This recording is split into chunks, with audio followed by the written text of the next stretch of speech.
Iya. Oke, sekarang kita berada latar belakang Serasah Marabua. Itu baru bagian kecil. Hadir bersama Lela Jakarta, Wali Nagari Sitalang, investor dari Padang, Speed, Santai. Ojit.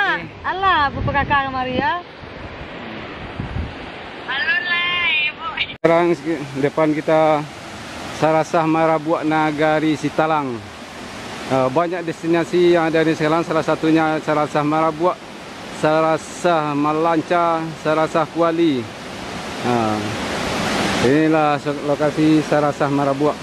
Bagi wisata yang sini memang medan sekarang yang ditempuh agak sulit, tapi masih bisa kita sampai ke lokasi.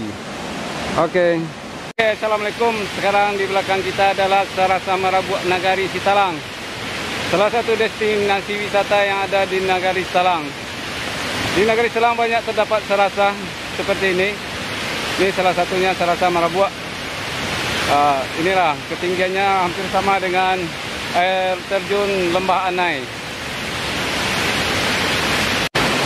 Oke, sekarang kita berada di Serasah Marabua. Karena hari sudah siang, kita makan dulu. Makan lama, di Serasah Marabua.